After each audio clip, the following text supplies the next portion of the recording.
going on, everybody? How is everybody doing today? Welcome back here today to another episode of the Just Ballin' podcast. Today, ESPN dropped a 2025 NBA mock draft with their first round picks after March Madness. Now, I wanted to react to this after I made my mock draft, which you could check it out on the Soros channel. I did a 2-round post March Madness mock the day after the national title game between Florida and Houston, which was an electric game. I was going in there. I mean, I have no bias towards any of these teams, but I had 2 bracket pools where I would have won a lot of money if Florida won. And once Florida, I was watching them in that first half, and I'm watching Alex Condon look so nervous. Walter Clayton could have hit a shot. Hall looked super nervous out there as well. And Will Richard was basically the only person keeping that team in the game. Houston was playing so much more physical. Neither team could really shoot well, and everybody, I think, was nervous. And then Houston goes out to a double-digit lead. I'm like, you know what? Hopefully it just could be a good game. And then Florida winning that game towards the end was kind of crazy. Houston got a lot of foul calls against them in the second half. JoJo Tugler got, I believe, into foul trouble, right? And then Clayton started to heat up a little bit. And then that Sharp. Oh, man, I feel so bad for him. He's going to live with that for the rest of his life. But would have traveled. Didn't get a good look. I said on Twitter he should have double clutched it like Marcus Page from the 2016 National Championship game. But it's easier said than done. So, yeah, it was an incredible Final Four. 10 out of 10 Final Four. 10 out of 10 March Madness.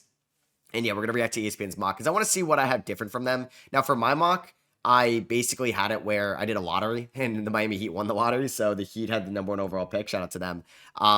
But they're gonna do it, I think, based off the reverse standings, which is close to what could happen. But we're gonna have the whole lottery to figure out. And this is gonna be based off their intel around the league as well. So yeah, let's see what we got. Number 1, no surprise, Cooper Flagg goes to the Utah Jazz, who have quietly turned into the worst team in the league this year, even with getting a lot of young players on display. There's some teams like. Was Philip Wheeler of the 76ers. I was like, I didn't really know who you were before you played. I know everybody that's playing on the Jazz, but they still ended up as the worst, or they're going to finish with the worst or the second worst record this year. Cooper Flagg could change this franchise outlook. I don't know if they end up with Cooper Flagg, what happens with marketing. I think you trot them out together. But obviously Cooper Flagg is now the number 1 player you're building around.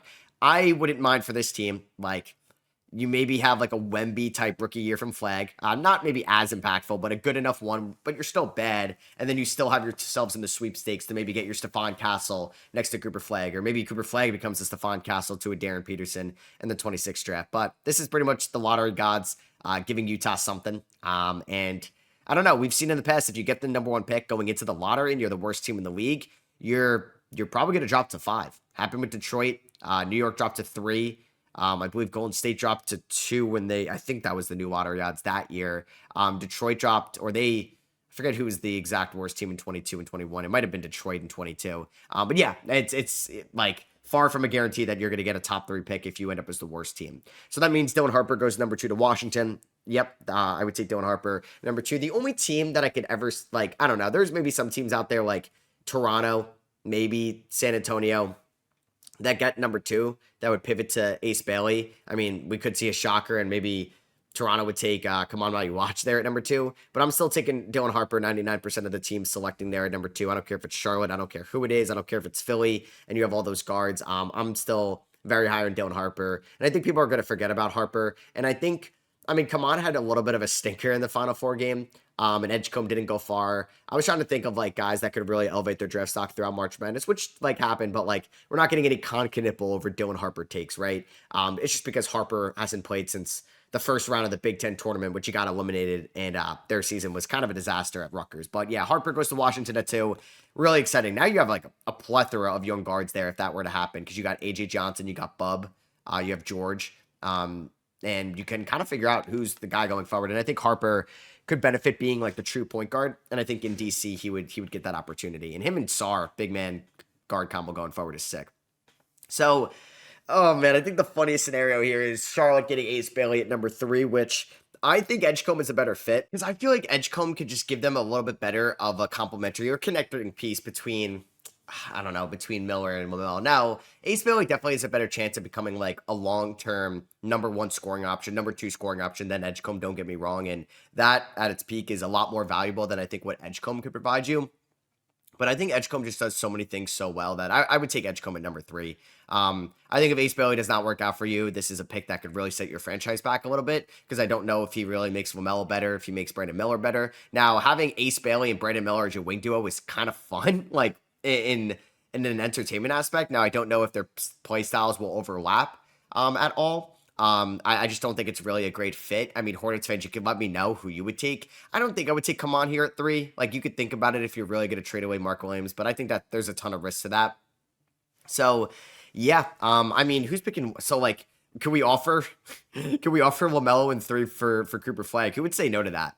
I guess Charlotte would probably say no to that. I don't know though. I don't know. So Edgecombe goes to the Pelicans at four. I mean, I love this for them. I don't think they need particularly an Ace Bailey. I think they could also be a come on Mayu watch team at four. I would keep an eye on that. But Edgecombe, man, you had somebody with like. I mean, I didn't really talk about Ace Bailey too much. And I think we all know what Ace Bailey can provide for you. Someone that has a great ball handle at 6'10, a little bit skinny, can make difficult shots, but maybe makes his shots more difficult than they have to be, pulls up way too soon, picks up his dribble way too soon. And I think that's something that's not really going to, like, he's going to be able to shoot over anybody at the NBA level pretty much, but is he going to be able to knock down these shots a little bit more physical, a little bit quicker to get there in his dribble lane? I just also don't know how I feel about Charlotte, who's had a rocky track record developing talent as of late, or for most of the franchise's history. At the Pelicans, yeah, four, I think Edgecombe is great. You're just plug play, another athletic, good defender, can knock down threes, can run in transition, and that's something they need. And now you have, like, I mean, you whip out Edgecombe, Herb Jones, Zion, Trey Murphy, Misi, somehow five-man unit. That is one of the more athletic five-man units we may ever see in this league because Edgecombe and Zion would be so much fun to watch together. I don't think he's like a true point guard in this league, and I don't know if their long-term answer is still DeJounte or they're still looking for that guy. But you go best player available, and if you think that's Edgecombe, you go Edgecombe. Philly at number five, they take Trey Johnson. I mean, I don't think their fans would want come on, Maui watch here. Con Knipple may be like a perfect sixer in a way, but I think it's a little rich to take him at five. But honestly, you take your player in the NBA draft, you're really not drafting on need that much.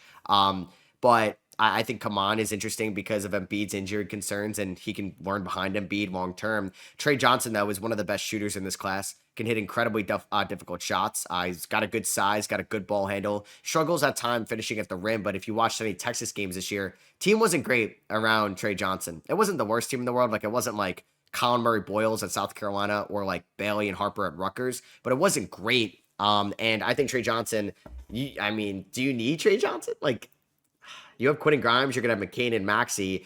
I don't think I trust Trey Johnson guarding bigger threes and fours at the NBA level. But honestly, this team just needs as deep of a roster as they can. You go best player available, and if you think that's Trey Johnson, you go Trey Johnson. So at number six, okay, this is the highest I think I've seen him mock. Jeremiah Fears, who I think went a little bit lower in my mock. I have him ranked, I believe, 9 in my big board, which is coming out very soon on my Straws channel. But yeah, Jeremiah Fears this year struggled a little bit with his three-point shot at times, but Oklahoma, like Texas, not the best team in the world, and Jeremiah Fears, a highly touted freshman, is asked to do a ton for that team, and he was able to get his big man involved. I just love the way he navigates ball screens and operates the pick and roll, and I think Brooklyn, if you're looking for that point guard, you're looking at Fears. You're looking at Kasparis there at 6. I don't think Jace Richardson is like a pure 1.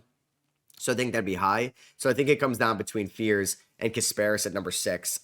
You could think about Kaman, but I worry about Kaman's development with no stability there at the point guard position, which they could find later in the first round. Like, they have a bunch of first round picks where they can end up with a Ben Serif or Nolan Traore. I think they have 4 first. So, like, package 2 of them, move up a little bit, and guarantee yourself one of those guys. But I like Fears at 6 to Brooklyn. I like him with Jordy Fernandez. I think that's a good fit because I also think it's going to take a little bit of time for Fears to develop, but I think he's going to be a good shooter one day. Maybe not right away, but one day, and he rocks the upside down headband. If you're watching on YouTube, you can see that version. So, yep, one of the easiest mocks, I guess, is Masai getting Come On My Watch.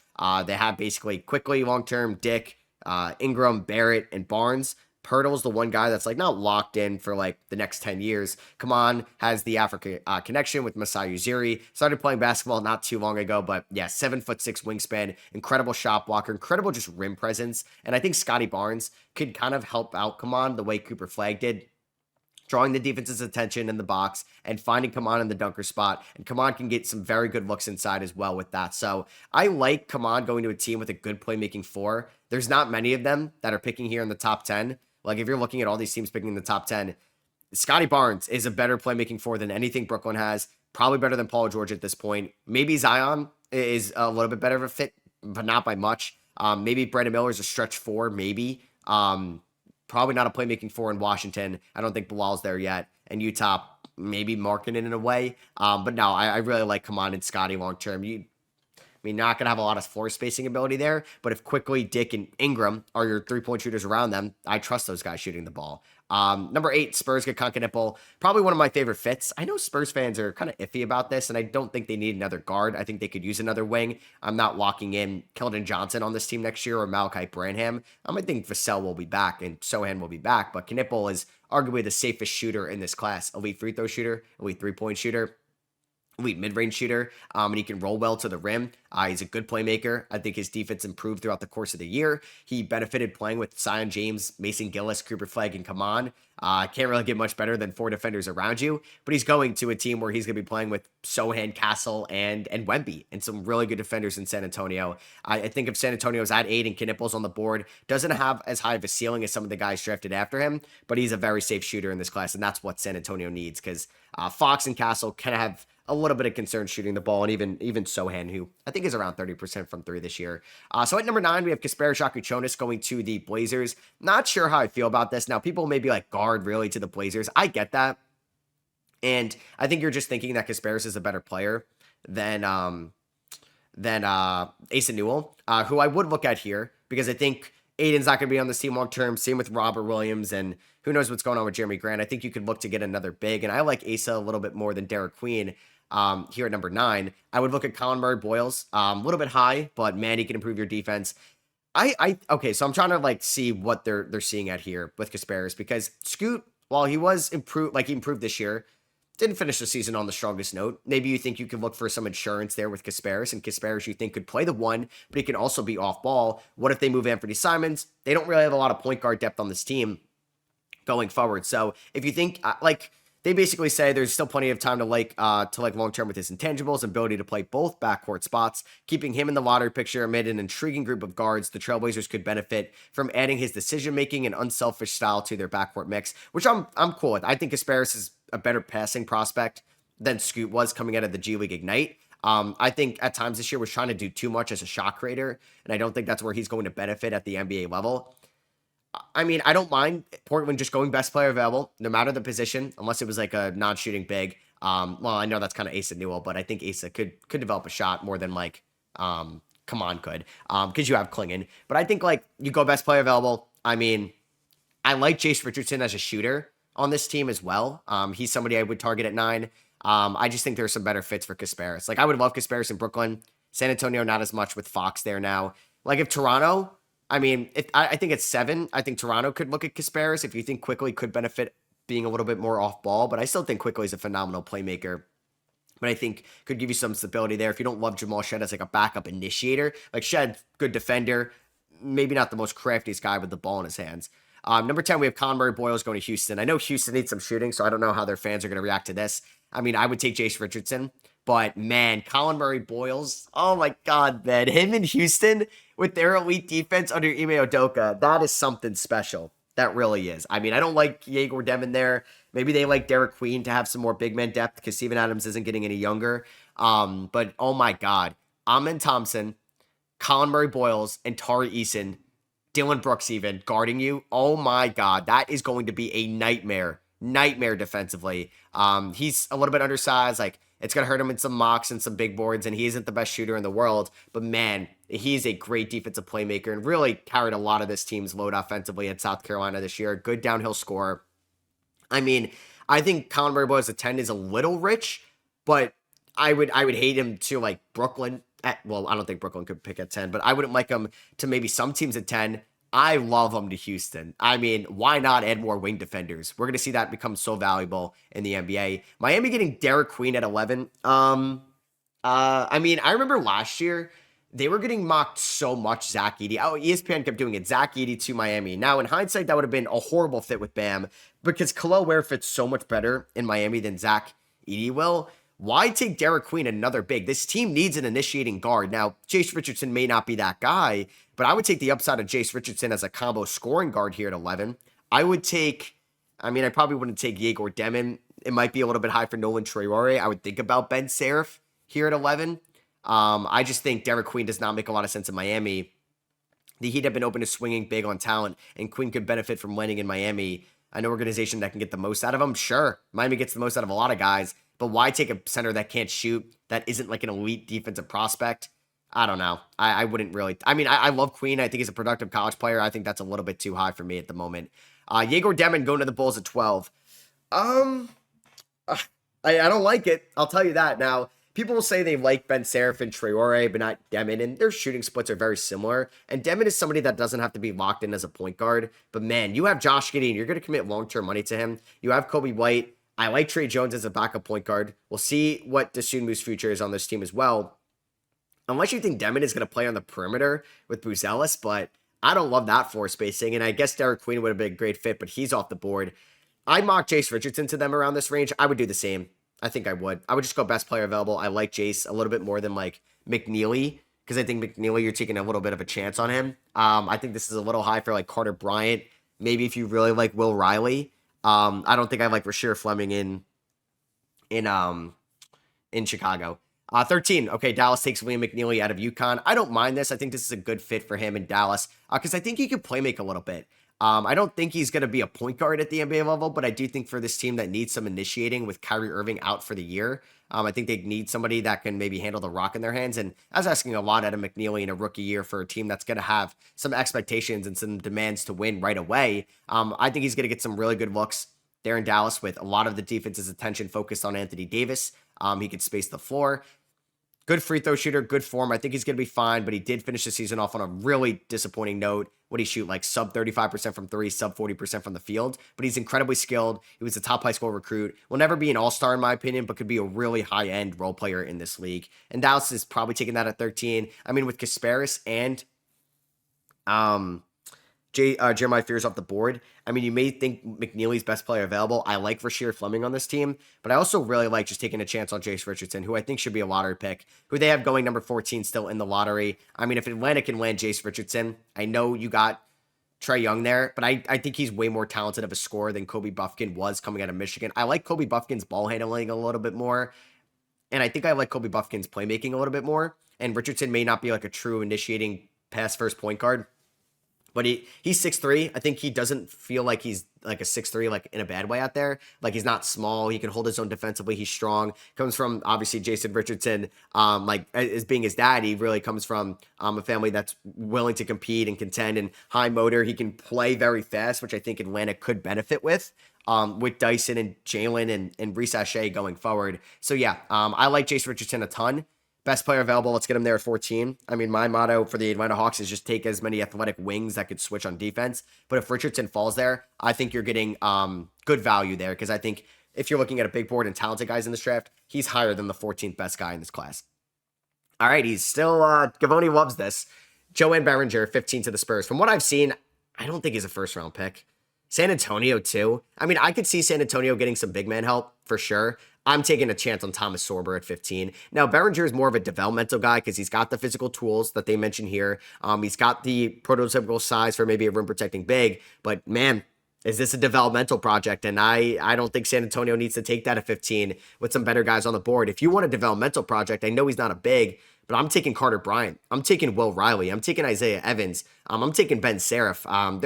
There's 12 guys. There's probably 15 guys that I would take over Berenger here. In my big board, I didn't even have him as a top 30 guy, so I do disagree with this, but maybe this is more so him hearing stuff that he would be a top 20 pick.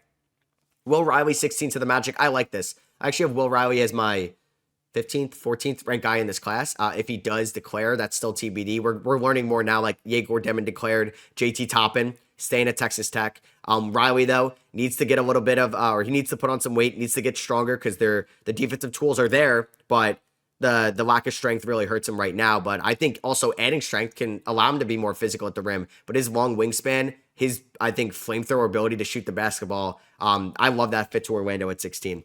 17, Minnesota going Noah Essengame, a team that does have some big free agents with Naw, Randall, and Naz Reid. Essengame is somebody that, I mean, he's not NBA ready. I think he's more polished than Mike Salon was, but he's not as polished as like Reese Ashe was, and he's not as good of a shooter. I think at his peak, when he gets stronger and a better feel for the game, he's somebody that can guard multiple positions, that can maybe develop a little bit of an outside shot, but it's more so like becoming an off-ball cutter.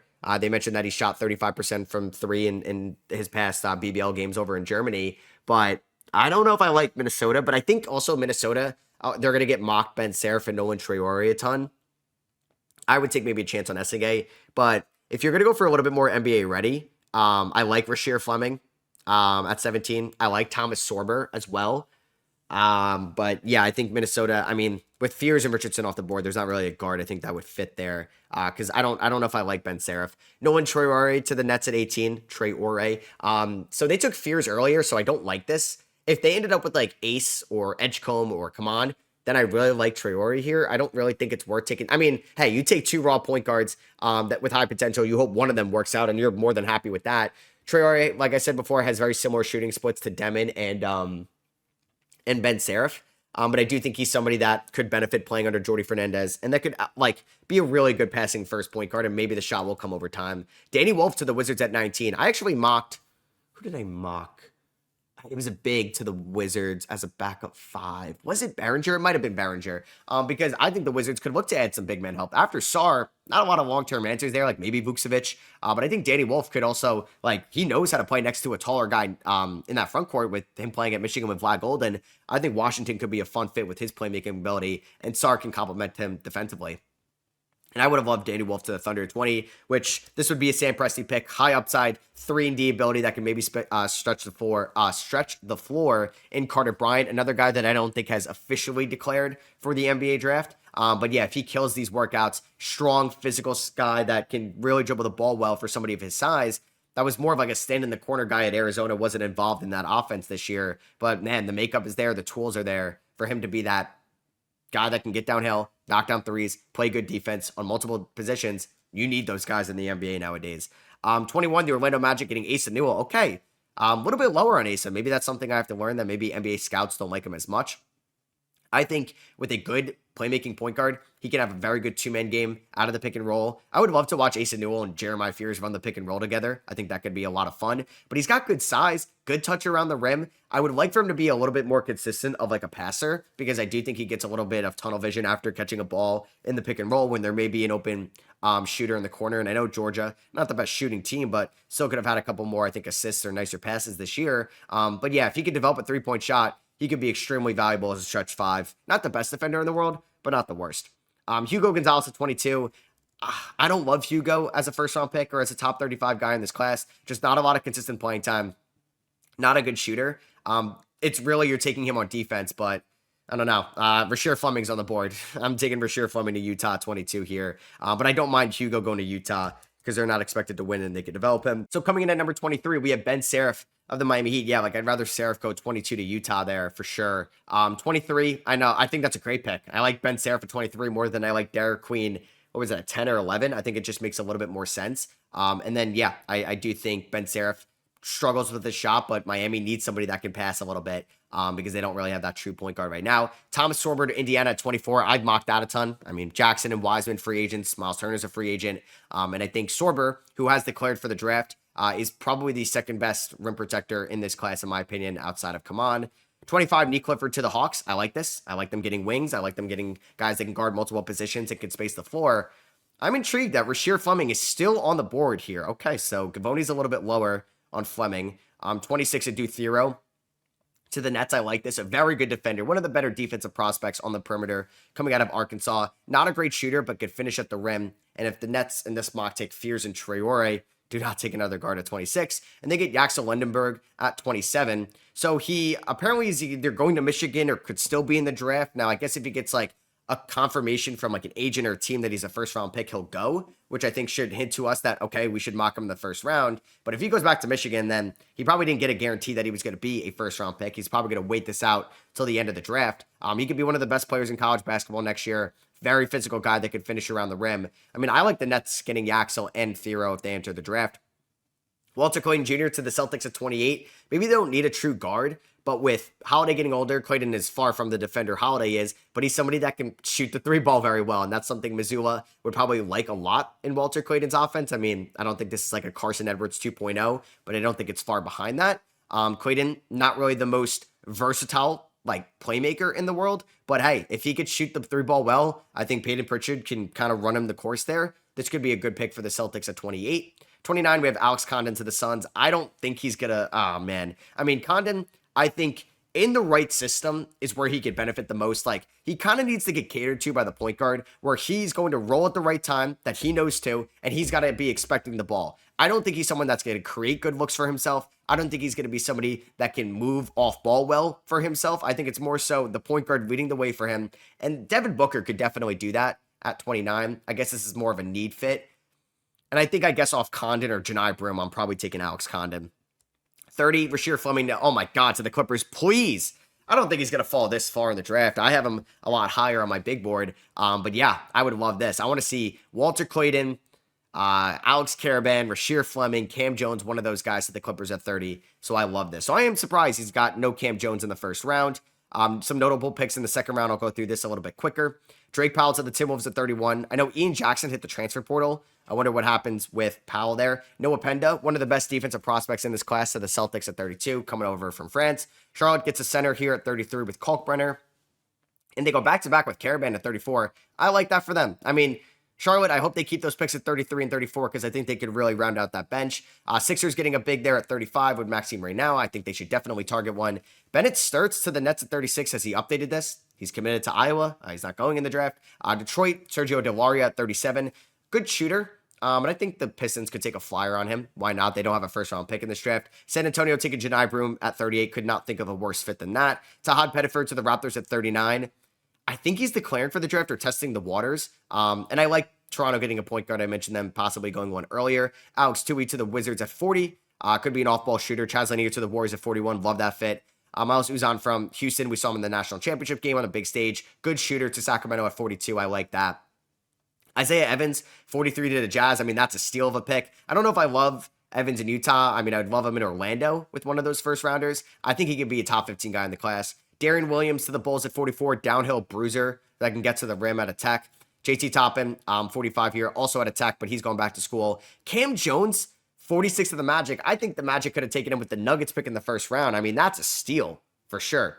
John Tonje, loved watching him this year. Super senior out of Wisconsin to Milwaukee at 47. Yes, Milwaukee, let's take NBA-ready prospects and not developmental guys. Michael Ruzic, speaking of developmental guys, to the Cavs at 48. Eric Dixon, Nova connection, I guess, to the Knicks at 49 via Memphis. Miles Bird to the Jazz at 50. I think another guy that could probably develop a little bit more so. I actually forget if he can go back to school because he did not shoot the ball well to end the year. No, yeah, he can go back to school. Markovic from Megas in Serbia to the Suns at 51. Proctor to the Clippers at 52. Proctor and Rasheer Fleming.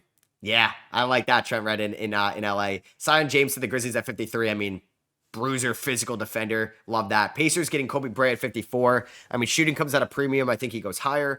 Lakers getting Cedric Howard at 55. Oh my God, their fans would love the way he plays. Dink Pate to the Grizzlies at 56. I like that fit for him for sure. Sikorsky to the Magic at 57. I think they could target a center. I think he's talented enough to go in the top 60. Braden Smith to the Cavs at 58. And Grunwald from Germany to the Rockets at 59. Because the Knicks have to forfeit their second-round pick from the Jalen Brunson tampering. So that is me talking about ESPN's new post-March Madness mock draft. I hope you guys did enjoy this episode of the Just Ballin' Podcast. If you did, I'd appreciate you dropping a thumbs up. Let me know what you guys think down below on YouTube, and if you can hit that follow button or leave a rating or review on Spotify. It goes a long way. I'd really appreciate it, and I'll catch you guys in the next one. Peace.